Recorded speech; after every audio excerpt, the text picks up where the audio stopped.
नमस्कार, van international news agency में आप सभी का स्वागत करती हूं। मैं हूं आंचल कादियान। आज हमारे साथ मौजूद है एक महान हस्ती लक्ष्मीकांत शर्मा, जो कांग्रेसी सरकार को समर्थन करते हैं। आइए उनसे बातचीत करते हैं। नमस्कार लक्ष्मीकांत शर्मा जी, आप अगर जो बीजेपी सरकार है उसमें क्या खामियां रही हैं, आप उसके बारे में कुछ बताइए हमें। भारतीय जनता पार्टी की जो सरकार है, केंद्र में है और प्रदेश में है, खामियों की बात तो देखिए आंचल जी तब कहें कि जब सरकार ने कुछ किया हो। मेरा यह मानना है कि चाहे वो केंद्र की सरकार है पिछले 4.5 साल के अंदर जो नरेंद्र मोदी जी के नेतृत्व में काम कर रही है, चाहे वो हरियाणा के अंदर भारतीय जनता पार्टी की सरकार है जो मनोहर लाल खट्टर जी के नेतृत्व में काम कर रही है, मेरा यह मानना है कि यह सरकार ना तो कोई सरकार नाम की चीज़ है और ना ही किसी एजेंडे पर, किसी विषय पर कोई काम कर रही है। इस सरकार का एक एजेंडा है, एक ही कार्यक्रम है कि भाई से भाई को लड़ाना, जाति के नाम पर, धर्म के नाम पर, संप्रदाय के नाम पर एक दूसरे को लड़वाना, सामाजिक भाईचारा खराब करना, आपस में लोगों का मेल मिलाप खराब करना, यही इन लोगों का काम है। और इसके अलावा कोई काम ना केंद्र में और ना ही प्रदेश के अंदर भारतीय जनता पार्टी की सरकार ने किया है। आप देखते होंगे जहाँ तक पिछले 4-4.5 साल का जो वक्ता है, चाहे वो केंद्र के अंदर है चाहे वो प्रदेश के अंदर है, ये लोग कितने ही झूठे वादे करके सरकार में आए थे, देश में भी और प्रदेश में भी। कौन सा वादा ऐसा है जो इन्होंने पूरा किया हो? मुझे कोई ऐसा वादा याद नहीं। अगर कोई आपको ऐसा वादा याद हो जो इन्होंने किया हो, क्योंकि मीडिया के लोग हैं, मीडिया में रहने का इनको बहुत शौक है। नरेंद्र मोदी जी खुद मीडिया में रहते हैं, वो किसी भी तरीके से हो, कोई भी काम उनको करना पड़े, वो मीडिया में रहना ज़्यादा पसंद करते हैं। तो अगर कोई मीडिया के लोग बता सकें तो हम उसको मान लेते हैं कि हाँ कोई काम किया होगा। लेकिन जहाँ तक मेरी नज़र की बात है, मुझे नहीं लगता कि केंद्र में या हरियाणा के अंदर कोई ऐसा काम हुआ है जो इनकी उपलब्धि हो सकती है। हाँ, कुछ ऐसे काम जरूर हुए हैं जो कांग्रेस की सरकार ने शुरू किए थे। केंद्र के अंदर कई कार्यक्रम ऐसे हैं जिनके नरेंद्र मोदी जी ने सिर्फ फीते काटे हैं। वो योजनाएं कांग्रेस की थी, कांग्रेस ने वो कार्यक्रम शुरू किए थे। चाहे वो जम्मू कश्मीर की गुफा का मामला हो, चाहे वो ब्रह्मपुत्र के पुल का मामला हो, दोनों ही प्रोजेक्ट थे जो कांग्रेस के थे। ये लोग जुमलेबाजों की सरकार, मैं इनको कहता हूँ कि केंद्र में जो भारतीय जनता पार्टी की सरकार है, और ये मैं नहीं कहता, इनके जो राष्ट्रीय अध्यक्ष हैं आदरणीय अमित शाह जी, वो खुद ही अपने आप को जुमलेबाजों के कहते सरकार बताते हैं। क्योंकि मैंने एक बार उनका एक इंटरव्यू देखा था, जब मीडिया के साथी ने उनसे पूछा कि 15 लाख रुपए कब खाते में आएंगे, तो अमित शाह जी ने एक ही बात कही थी कि 15 लाख रुपए ना कभी थे ना कभी आने थे। ये सिर्फ भारतीय जनता पार्टी का चुनावी जुमला था। जो राष्ट्रीय अध्यक्ष जिस पार्टी का मीडिया में बैठ करके, जनता के सम्मुख आकर के खुद ही झूठ बोलता हो, खुद ही उल्टे सीधे बयान देता हो, आप उनसे क्या उम्मीद कर सकते हैं कि सरकार कोई काम करेगी या जनता के हित के काम करेगी? ऐसा कुछ हम उनसे संभावनाएं तलाश नहीं सकते हैं। ठीक इसी प्रकार से बेटी बचाओ बेटी पढ़ाओ का नारा दिया गया था। मैं आपके माध्यम से नरेंद्र मोदी जी से सिर्फ एक प्रश्न पूछना चाहता हूँ कि अपनी खुद की पत्नी जो उन्होंने बिना तलाक दिए छोड़ रखी है, जिनका उन्होंने कभी जिक्र तक नहीं किया कि वो शादीशुदा हैं या अविवाहित हैं, वो भी उन्हें तब इस बात को मानना पड़ा जब चुनाव का एक परफॉर्मा आया और उसके अंदर जो शादी का कॉलम था उसको बाकायदा इस बात के लिए कहा गया कि ये कॉलम भरना बहुत ज़रूरी है, तब उन्होंने अपनी शादी का जिक्र किया, वरना कभी अपनी पत्नी तक का जिक्र नहीं किया। मैं पूछना चाहता हूं कि दूसरों की बेटियों का सम्मान आप तब कर पाओगे जब अपने घर में महिला का सम्मान करोगे। उनकी जो पत्नी है वो भी किसी की बेटी है, वो उसका सम्मान नहीं कर पाए तो दूसरे की बेटियों का सम्मान वो व्यक्ति कैसे कर सकता है? अभी हाल ही की बात है, लगभग मैं मानता हूं कि शायद 1 महीने पुरानी बात होगी। श्रीमती सोनिया गांधी जी, मैं मानता हूं कि उनकी राजनीतिक प्रतिद्वंद्विता है, मैं मानता हूं कि वो कांग्रेस की नेता हैं, लेकिन महिला तो हैं, किसी की बेटी तो हैं। जो उस महिला को विधवा माँ कह करके संबोधित कर सकता है, उस आदमी का चरित्र और चाल चलन आप बखूबी अंदाजा लगा सकते हैं। इनके बारे में इतना ही कहा जा सकता है। जहाँ तक हरियाणा की बात है, आए दिन हत्याएं, बलात्कार की जो घटनाएं हैं, रेवाड़ी का कांड आज तक ताज़ा है। हमारे यहाँ पर जो कुरुक्षेत्र के अंदर एक गाँव है झांसा, वहाँ एक बच्ची का अपहरण हुआ, रेप हुआ, उसका आज तक कोई कुछ पता चला तक नहीं है कि कौन लोग शामिल थे, क्या हुआ। इस प्रकार की अनेकों घटनाएं हैं, ये मुझे इसी वक्त याद है, लेकिन सैकड़ों ऐसी घटनाएं हैं जहां पर माँ बहन बेटी की इज्जत के साथ खिलवाड़ किया गया, लेकिन सरकार उसमें कुछ कर नहीं पाई। तो बेटी की सुरक्षा पर चिल्लाने वाले लोग इस प्रकार की हरकतें जो करते हैं, जो सरकार उसमें कोई कार्रवाई कर नहीं पाती है, आप उनसे क्या उम्मीद रख सकते हैं। नौकरी की जहाँ तक बात है, सबसे बड़ा जो इशू है आज के नौजवान के लिए, युवाओं के लिए, वहाँ नौकरी का कोई स्कोप कहीं नज़र आया नहीं मुझे। हाँ, एक जरूर कह सकते हैं कि इन लोगों ने रोजगार छीनने का काम बहुत बखूबी किया है, चाहे वो नोटबंदी के माध्यम से हो, चाहे वो किसी भी तरीके से हो। इन लोगों ने रोजगार छीनने का काम जो है बहुत अच्छा किया है। आज प्रदेश के अंदर हो चाहे देश के अंदर हो, व्यापारी हो, कर्मचारी हो, मजदूर हो, किसान हो, हर आदमी सरकार की नीतियों से तंग है और इसे छुटकारा पाना चाहता है। अगर आपकी सरकार आएगी, कांग्रेस सरकार, तो वो क्या करेगी, उसका क्या समर्थन रहेगा? कांग्रेस सरकार प्रदेश में आती है, देश में आती है, जो भी निश्चित है। सबसे बड़ी बात तो मैं कहना चाहता हूं कि 2000 चुनाव का जो पार्लियामेंट का चुनाव हो या हरियाणा के अंदर विधानसभा का चुनाव हो, इस वक्त नरेंद्र मोदी जी हों चाहे मनोहर लाल खट्टर जी हों, दोनों बुखलाए हुए हैं, क्योंकि दोनों इस बात को अच्छी तरह समझ चुके हैं कि उनकी नीतियां पूरी तरह फेल हो चुकी हैं और देश प्रदेश में कांग्रेस की सरकार बनना तय है। हम सबसे पहले कांग्रेस जिस प्रकार से पहले अतीत में जो काम करती रही है कि आम आदमी के लिए, व्यापारी के लिए, कर्मचारी के लिए रोजगार के साधन मुहैया कराना, माँ बहन की इज्जत सुरक्षित करना, देश को और प्रदेश को प्रगति के रास्ते पर लेकर के जाना, किसानों के लिए नीतियां बनाना, सभी कार्यक्रमों को लेकर के जिस प्रकार से पूरे देश के अंदर, पूरी दुनिया में यह प्रसिद्ध है कि कांग्रेस जो है आम आदमी के हित के लिए काम करती है। कांग्रेस जो है व्यापारी कर्मचारी के लिए काम करती है, किसान मजदूर के लिए काम करती है। तो कांग्रेस उसी नीति के तहत चल के अतीत में जिस प्रकार से कांग्रेस ने देश के निर्माण का कार्य किया है, कांग्रेस आगे भी हर नीति, चाहे किसानों की कर्ज माफ़ी की बात हो, चाहे एम्प्लॉयज़ को, सरकारी कर्मचारियों को उनकी तनख्वाह देने की बात हो, उनकी तनख्वाह की बढ़ोतरी की बात हो, युवाओं को रोज़गार देने की बात हो। युवाओं का रोज़गार जो हमारा प्राथमिक मुद्दा है, क्योंकि युवा अगर देश का सही रास्ते पर चलेगा, सही काम करेगा, तो देश का नवनिर्माण निश्चित है। तो इन्हीं मुद्दों को लेकर के, इन्हीं बातों को लेकर के कांग्रेस जब सत्ता में आएगी, इन पर काम करेगी। कांग्रेस का एजेंडा बड़ा क्लियर है, बड़ा साफ है कि कांग्रेस ने हमेशा ही देश के लिए, प्रदेश के लिए, उन्नति और प्रगति के लिए काम किया है और आगे भी यही काम करेगी। वही नीतियां बनेगी, वही पॉलिसियां बनेगी, स्थानीय स्तर पर भी और केंद्र स्तर पर भी।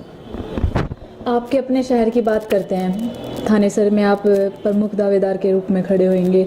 अगर आप आते हैं तो आप क्या करेंगे थानेसर के लिए? देखिए, सबसे पहले तो आपका बहुत बहुत धन्यवाद कि आपने कहा कि मैं आता हूँ। मैं दावेदार हूँ बिल्कुल कांग्रेस के टिकट के लिए। मैं 26 साल से कांग्रेस में हूँ।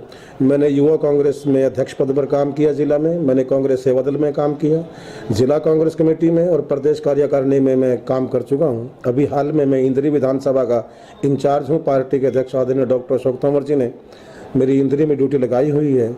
मैं दावेदार हूं, लेकिन टिकट का जो फैसला है वो कांग्रेस हाईकमान करती है। कांग्रेस का हमारा उच्च स्तरीय नेतृत्व करता है, उनका ही फैसला अंतिम होता है। हाँ, मैं एक दावेदार के रूप में जरूर अपने आप को देखता हूं और ये समझता हूं कि मेरा दावा भी सबसे मजबूत बनता है। मैं एक ही बात में थानेसर की जो अपनी विधानसभा की सीट इसको देखता हूँ कि आज थानेसर के अंदर सबसे बड़ा मुद्दा रोजगार का है कि युवा जो है बेरोजगार है। जहाँ तक आप जाएंगे, दुकानदार है, व्यापारी है, मंदी की मार से जूझ रहा है और वो भारतीय जनता पार्टी की नीतियों की वजह से जूझ रहा है। मैं अपने कांग्रेस के आला कमान से मिल करके इस प्रकार से काम करना चाहूँगा कि जिससे मेरे शहर का डेवलपमेंट हो, शहर में काम हो। इस तरीके से नहीं हो कि जिस तरीके से भारतीय जनता पार्टी भी कर रही है कि एक एक गली के ऊपर 3-3 बार ब्लॉक लगा दिए जाते हैं। भ्रष्टाचार के इतने रिकॉर्ड कायम हो चुके हैं कि जब इसकी परतें दर परतें खुलेंगी तो वाकई में लोगों को पता लगेगा और भारतीय जनता पार्टी के लोगों को इसका खामियाजा भुगतना पड़ेगा।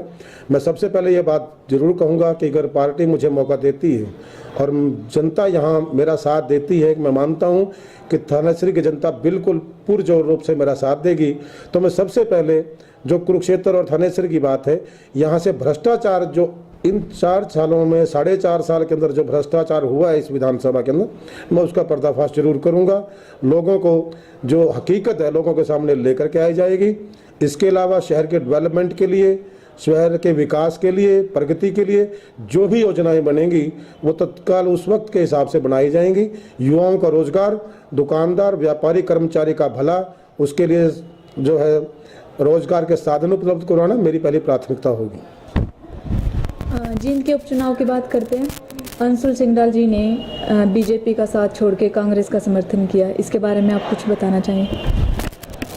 इसके बारे में तो मेरे ख्याल से आपको खट्टर साहब से पूछना चाहिए कि ऐसी क्या बात हुई कि उनके नेता, जबकि सरकार है, अक्सर ऐसा होता है कि जिस पार्टी की सरकार होती है लोग उस पार्टी में शामिल होते हैं।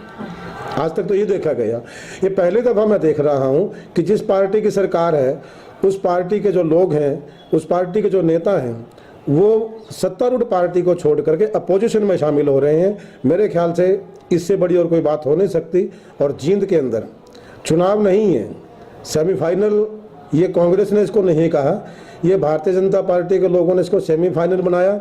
और मैं दावे के साथ कह सकता हूँ कि कांग्रेस के सर्वमान्य कैंडिडेट, सर्वमान्य इसलिए कि कुछ लोग चर्चा कर लेते हैं हमारी गुटबाजी की, तो मैं कह सकता हूं कि कांग्रेस के सर्वमान्य जो उम्मीदवार हैं, जो कैंडिडेट हैं, भाई रणदीप सिंह जी सुरजेवाला, वो यहां से चुनाव जीतेंगे, विधायक बनेंगे, सत्ता का सेमीफाइनल जीतेंगे और उसके बाद अक्टूबर में विधानसभा का फाइनल और पार्लियामेंट का चुनाव भी इसके दम पर हम जीत करके जाएंगे। ऐसा मैं भरोसे और विश्वास के साथ कह सकता हूँ।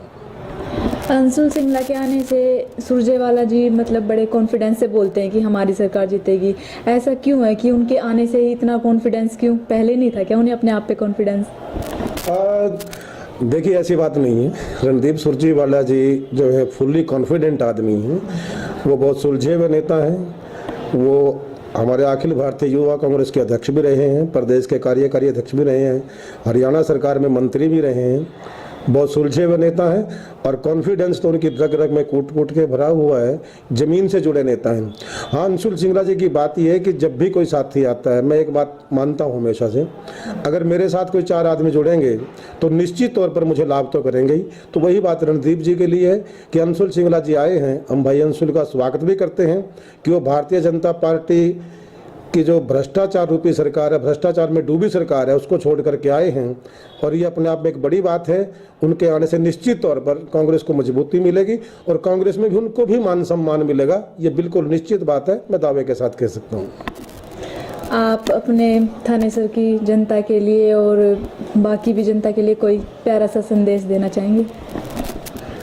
थानेसर की जनता के लिए हो या प्रदेश की जनता के लिए या हिंदुस्तान की जनता के लिए, मैं एक संदेश जरूर देना चाहूँगा कि जो मौजूदा हालात में राजनीति है, जिसको मैं कह सकता हूँ कि नरेंद्र मोदी के सत्ता में आने से पहले इस देश के अंदर एक साफ सुथरी राजनीति हुआ करती थी। लोग व्यक्तिगत टिप्पणियाँ नहीं किया करते थे, राजनीतिक लड़ाई होती थी। लेकिन नरेंद्र मोदी के सत्ता में आने के बाद जिस तरीके से व्यक्तिगत राजनीति शुरू हुई है, व्यक्तिगत टिप्पणियाँ शुरू हुई हैं, राजनीति का जो स्तर है वो नीचे गिरा है।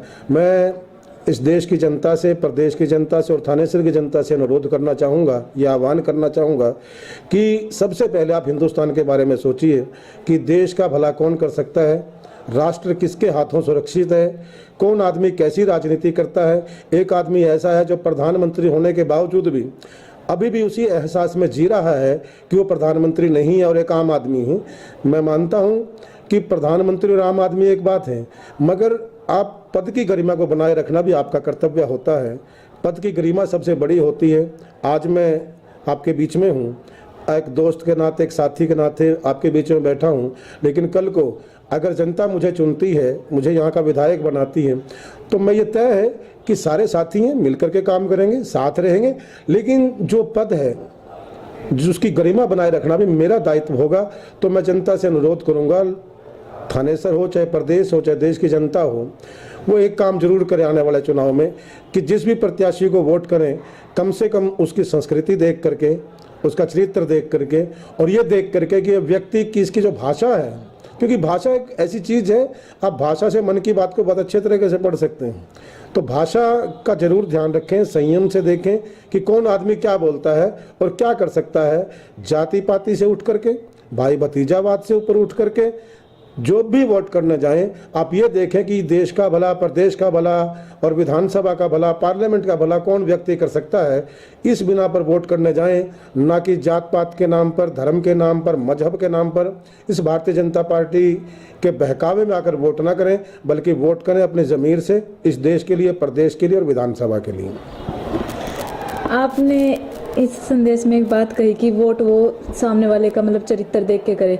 वादे तो हर सरकार करती है, मोदी सरकार ने भी आने से पहले बहुत बड़े बड़े वादे किए थे, ये कर देंगे वो देंगे, तो लोगों तो उनकी बातें सुनी और वोट कर दिया। ऐसे ही अभी कांग्रेस सरकार की बातें सुनेंगे, वोट कर देंगे। तो कांग्रेस सरकार क्या ये वादा करती है कि वो अपने वादों पे, अगर बन जाती है सरकार, आ जाती है कांग्रेस, तो अपने वादों पे खरी उतरेगी? देखिए आंचल जी, मैं एक बात कहना चाहूँगा, ये ना तो मेरे कहने की बात है, ना ये आपके कहने की बात है। इस देश का इतिहास साक्षी है, इस देश का इतिहास गवाह है कि 4 साल पहले जब ये लोग सत्ता में आए थे, उससे पहले कांग्रेस की सरकार थी, उससे पहले भारतीय जनता पार्टी की सरकार 6 साल बीच में वाजपेयी जी के नेतृत्व में चली है। और मैं जिक्र करना चाहूँगा, माननीय अटल बिहारी वाजपेयी जी जो भारतीय जनता पार्टी के नेता थे, भारतीय जनता पार्टी के ही वो प्रधानमंत्री थे। 1996 के अंदर जब वो पहली बार प्रधानमंत्री बने थे, उनका एक जो प्राइम मिनिस्टर के जो उनका भाषण था पार्लियामेंट के अंदर, उस भाषण में वाजपेयी जी ने क्या कहा है, कांग्रेस का चरित्र बताने के लिए वही काफ़ी है कि जब अपोजिशन की पार्टी से जब प्रधानमंत्री बनता है अटल बिहारी वाजपेयी जी जैसा, मैं उनका सम्मान करता हूं क्योंकि वो एक सच्चे व्यक्ति थे। उन्होंने बड़े फक्र के साथ इस बात को स्वीकार किया था कि कांग्रेस ने गत 50 सालों में बहुत काम किया है। तो जब प्रधानमंत्री दूसरी पार्टी का बनने के बाद कांग्रेस के बारे में ये बात कहता कि बहुत काम हुआ है, तो मेरे ख्याल से कांग्रेस के वादों के ऊपर शक करने की कोई बात रहती नहीं है। और जहां तक इस सरकार की बात है, भारतीय जनता पार्टी की बात मैं कहता हूं कि फिर मैं आपको दोहराता हूं कि जिस पार्टी का राष्ट्रीय अध्यक्ष ही चुनावी घोषणा पत्र को जुमलों का घोषणा पत्र कहता हो, तो उससे आप मेरे ख्याल से कोई टिप्पणी करने की बात बचती नहीं है कि किसने वादे पूरे किए। कांग्रेस कल भी अपने वादों पर खरी उतरती रही है। मैं हरियाणा का जिक्र करना चाहूँगा, 2005 में जब कांग्रेस की सरकार आई, चौधरी भूपेंद्र सिंह जी हुड्डा हरियाणा के मुख्यमंत्री बने, उस वक्त हमारे घोषणा पत्र में किसानों के जो बिजली के बिल माफ़ करना था वो कहीं शामिल नहीं था।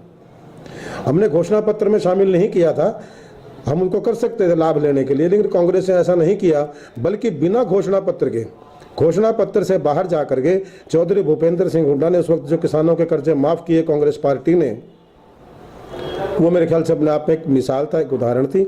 और आज हरियाणा के अंदर डॉक्टर अशोक तंवर के नेतृत्व में जिस प्रकार से लगातार कांग्रेस आगे बढ़ रही है, देश के अंदर राहुल गांधी के नेतृत्व में कांग्रेस आगे बढ़ रही है, 3 राज्यों के चुनाव इस बात का उदाहरण है।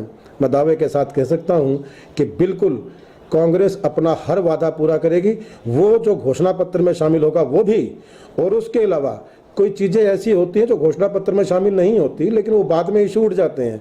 हर इशू को कांग्रेस पूरा करेगी, वो इशू बशर्ते कि देश हित में हो, प्रदेश के हित में हो, विधानसभा और पार्लियामेंट के हित में हो, हर बात, हर वादा कांग्रेस पूरा करेगी, ये मैं दावे के साथ कह सकता हूँ। धन्यवाद लक्ष्मीकांत शर्मा जी।